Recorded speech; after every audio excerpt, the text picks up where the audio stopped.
If you enjoy this story, don't forget to subscribe, comment, and share. And tell me, where in the world are you watching from? The elevator hummed like it had a secret, the kind of secret that pressed against your ribs until it became impossible to breathe. Mara pressed the button for the penthouse, her hands shaking slightly, not from fear of the floor or the ride, but from the weight she carried in her chest, a weight she had refused to acknowledge for years. Her reflection in the polished steel walls was fragmented, sharp cheekbones, eyes rimmed red from exhaustion, a mouth set in a line that had forgotten how to smile. She clutched the envelope tighter, feeling the texture of the heavy cream cardstock against her fingertips. No return address, no name scrawled in careful penmanship, just a single phrase embossed in gold, for the one who built it all. Mara's stomach twisted. She had spent her life constructing the world for others, a world that gleamed on the surface but had hollow walls inside. She thought of the penthouse she had funded, the wedding she had silently bankrolled, the countless hours she had worked double shifts while pretending she didn't need sleep, all to see others shine, all to remain invisible. The elevator dinged, the doors sliding open to reveal the long hallway of the penthouse. She stepped out, the carpet muffling her footsteps, but not the tremor in her hands. The hall smelled faintly of sandalwood and lavender, the scent of wealth and deliberate comfort. A soft light glowed under the last door on the right. Her heart thudded. She had been waiting for this moment without realizing it. Mara reached the door. It was slightly ajar. A voice, low, controlled, almost intimate, floated out, laughing. Not her laughter. She froze. Behind the door, voices mingled with the clinking of glasses, the faint rustle of fabric. Her son's laughter, and another, a woman's, sharp and confident. Her breath caught. The envelope felt heavier now.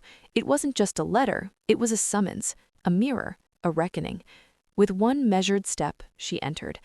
The room shimmered in golden light, chandeliers reflecting like constellations on the polished floor. Guests in elegant attire moved through the space like planets in orbit. And at the center, Daniel, her son, stood, glass in hand, beaming as though he were the sun itself. Mara's throat tightened. She had built everything he had now. The penthouse, the wedding, the meticulous attention to every detail. They all bore her invisible fingerprints. And yet, here she was, uninvited, unacknowledged. She wasn't sure why she stayed rooted. Was it shock, or was it the slow, burning recognition of a truth she had refused to admit? She had been nothing more than the foundation, silent, unnoticed, and expendable. A waiter passed by, tray in hand, oblivious to the storm behind Mara's eyes. She spotted a folding chair near the corner, tucked behind a sideboard, a chair that might as well have been waiting for her to vanish into. Without a word, she sat, feeling the uneven weight of the air around her. Through the first sip of cold champagne, Mara's gaze fixed on her son. Daniel had grown into a man she didn't recognize, someone polished, poised, and utterly unaware of her absence from the. Mara walked briskly through the narrow streets, the echo of her heels striking against the cobblestones like a heartbeat. The city was alive around her. Alive with indifference, and for the first time in years, she felt like a stranger observing a world she had helped build, yet never truly inhabited. Neon signs flickered, street vendors shouted, the occasional car honked, ordinary sounds that should have grounded her, yet she floated above them, her mind racing. Her thoughts kept circling back to the envelope, the list of receipts, the secret truths, the hidden connections she had unearthed. It was as if a map had been laid out in front of her. Every transaction, every favor, every unnoticed sacrifice pointed to one undeniable truth. She had been the architect of a life she had never fully lived. And now, someone or something was inviting her to step out of the shadows. Mara's phone buzzed. She hesitated before answering. A number she didn't recognize flashed on the screen. Hello? Her voice was cautious. Ms. Mara? The voice was smooth, deliberate, a low undertone that made the hair on her arms rise. We've been expecting you. She frowned. Who is this? No introductions yet, just follow the instructions. A brief pause, then the line clicked dead. Mara's pulse quickened.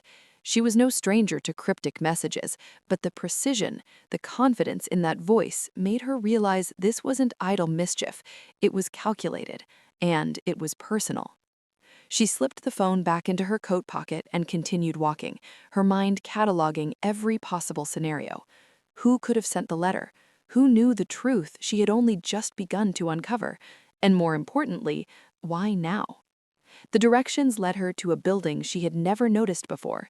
From the outside, it looked abandoned, its windows dusty, its paint peeling. Yet the moment she stepped inside, the air shifted. The lobby was immaculate, polished marble reflecting the faint light of sconces on the walls. There was no receptionist, no indication that anyone had been there for years.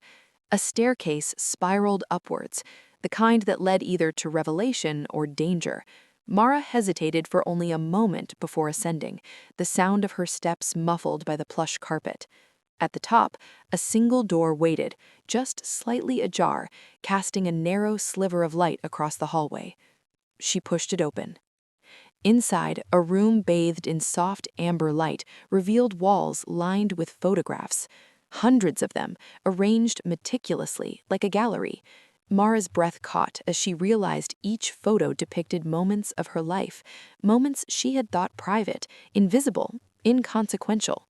A birthday party she had skipped to organize someone else's success, a meeting she had led while the world thought her absent. The expression on her own face in every photo was calm, composed, but behind the lens, someone had captured the subtle tension she carried like armor.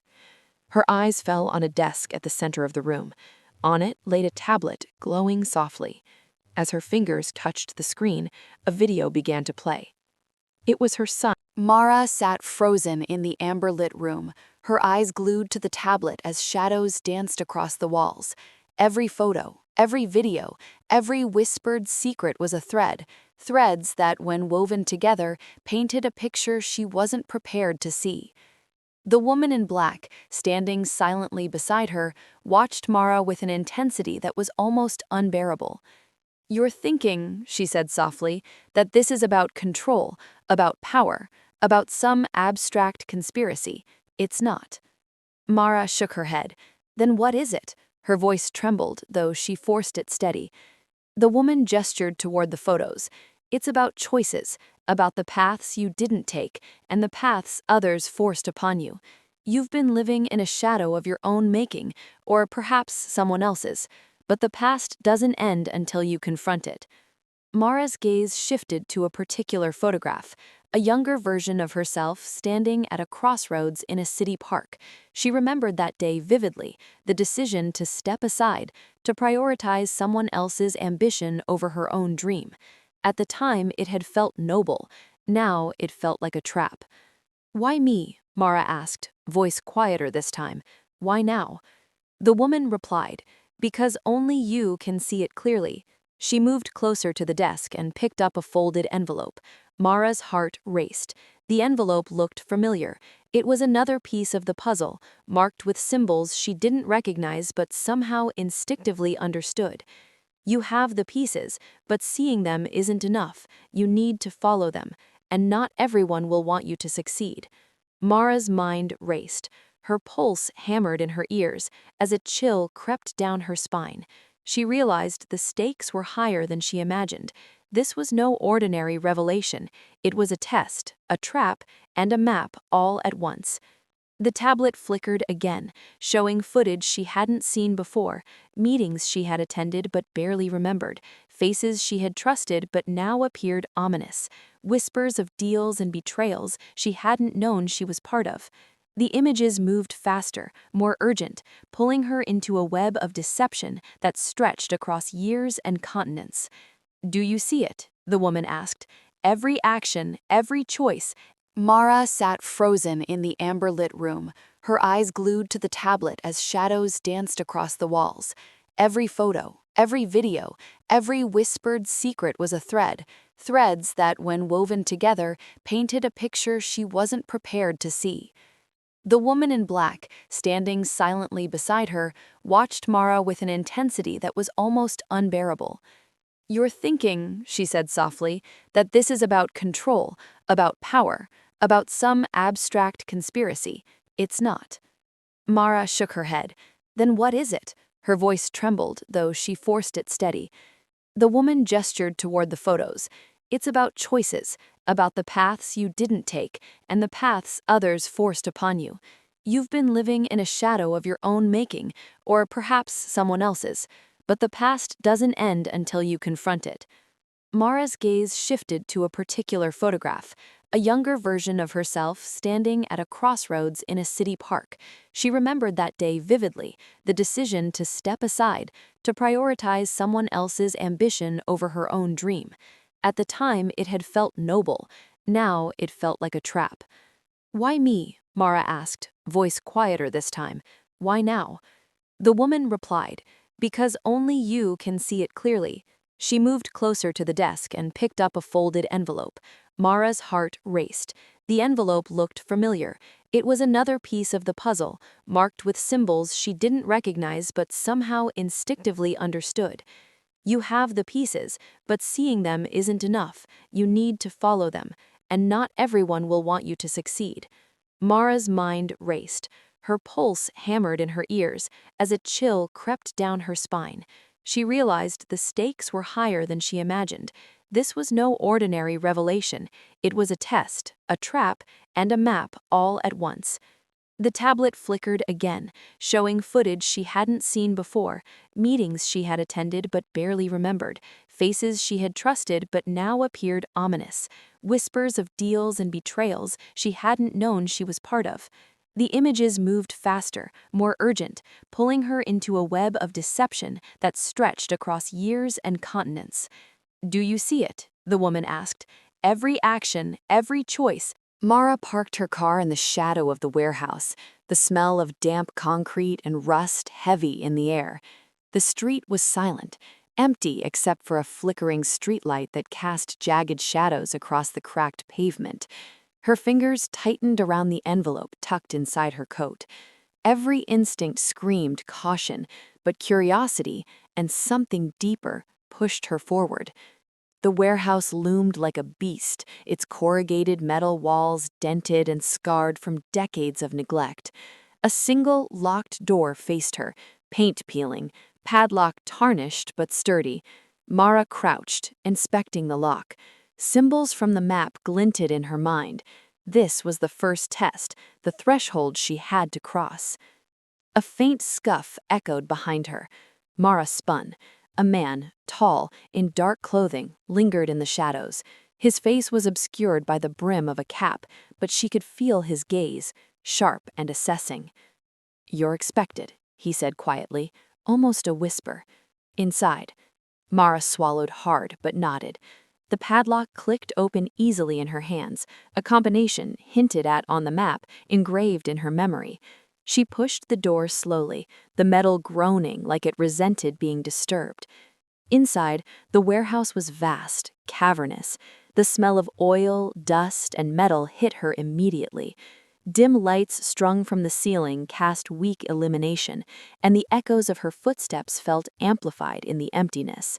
Stacks of crates and barrels lined the walls, some labeled in codes she didn't yet recognize. She moved cautiously, every sense alert. Somewhere in the darkness, a faint hum of machinery or electricity, she couldn't tell, made her pulse quicken. And then she saw it, a figure crouched behind a crate, watching her. "You're Mara," the figure said, voice steady but low. "I'm Alex. I've been waiting for you." "Waiting?" Mara repeated. "Why?" "Because you're in deeper than you realize," Alex said. He rose, pulling a flashlight from his belt. Its beam revealed a rough blueprint pinned to the wall, locations, names, and dates. Mara recognized some, Daniel's travels, meetings she had never attended, and places from the map in the envelope. "Your son, he's part of something bigger. He doesn't know, not fully, but he's in the middle, and people will use him to control you." Mara's stomach clenched. "Control me? How?" Alex gestured to a series of crates along the far wall. He opened one, revealing files, devices. Mara's fingers hovered over the laptop keyboard, Alex at her side, as lines of data blurred across the screen. Each name, date, and location seemed to pulse with hidden intent, like a heartbeat she could feel only because she was too close to ignore it. Here, Alex said, pointing to a cluster of transactions. Notice anything? Mara leaned in. The amounts were inconsistent with Daniel's salary, unusual vendors, coded references in the descriptions. She traced one entry to a shipping company that no longer existed on public records. Another pointed to a storage unit in a neighboring city. They're laundering something, she said, voice low. And Daniel, he's being used as a front, unwittingly. Alex's jaw tightened. Exactly. And whoever controls this web, they'll act if they think we're onto them. That's why the warehouse isn't just a safe spot. It's a trap waiting to happen. A metallic creak echoed above them. Mara froze. Shadows stretched across the walls from the high catwalk. They're watching, she whispered. Alex nodded. I suspected. Cameras aren't enough. They have people here, maybe inside right now. Mara's heart thumped. She had walked into danger willingly, but the immediacy of it made her pulse spike. She closed the laptop quickly, sliding it into a backpack. We need the files, she said, her voice steady despite the adrenaline. If they're expecting someone, they're expecting someone cautious. That's not me. I need all the evidence I can get before they realize what's happening. Alex gestured to a line of crates along the wall. Then we move. The warehouse felt alive now, every echo magnified. Mara kept low, footsteps deliberate. She passed crates labeled in code, A12, B7, X3, scribbled with symbols she recognized from the envelope map. Each one might hold a clue or a warning. Suddenly, a shadow moved at the far end of the room. Mara ducked behind a stack of crates just in time to see a figure descend the catwalk. A hooded man, large, careful in movement. He paused, scanning. Mara's breath hitched. Her hand brushed the edge of a crate. The slight scrape echoed. The man stiffened. Alex, she hissed. Alex's hand went to her arm. Stay calm. Don't move. The man continued, slowly, deliberately, toward the other side of the room. His shadow stretched and shifted as he passed under the dim light. Mara's mind raced. Each second was critical. One wrong move and they would be exposed. Then the figure stopped, raised his head. Something glinted. A badge or a device? Mara couldn't tell. He didn't notice her. Not yet. Mara slammed the door behind her apartment, her backpack heavy with papers. She dropped it onto the table, spilling a flurry of documents across the surface. Each sheet carried a piece of Daniel's life she had never known, and pieces of the puzzle that made her chest tighten with dread. Alex leaned against the wall, arms crossed, watching. You made it, and you have it all? Mara nodded, trying to steady her trembling hands. Everything I could grab without getting caught. Shipping logs, bank statements, photographs, emails, even some internal codes. She paused, staring at a photo of Daniel shaking hands with a man wearing a sleek black suit. Daniel's expression was relaxed, smiling, completely unaware that the photo captured him entangled in something much darker. This isn't just laundering, Mara whispered. They're manipulating him, or using him to manipulate others. Whoever these people are, they've been planning this for months. Alex picked up a document. Look at this. Each transfer matches a specific shipment, and the descriptions are coded. It's subtle enough to avoid suspicion, but organized enough that someone tracking it could figure it out. Mara scanned the list.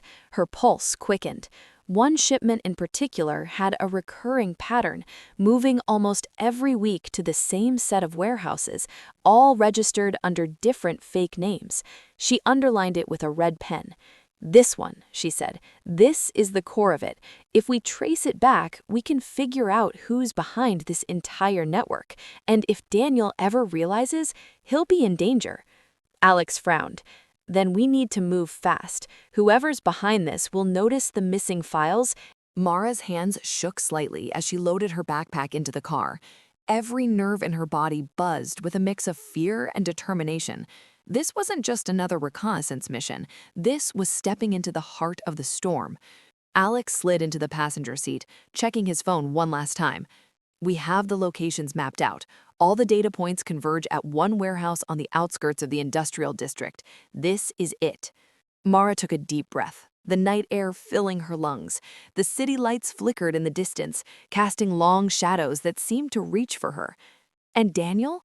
We still don't know if he's aware of what's happening. Alex's jaw tightened. Doesn't matter. He can't be involved, not yet. If he shows up, it complicates everything. We move fast, get the evidence, and get out. The drive was tense.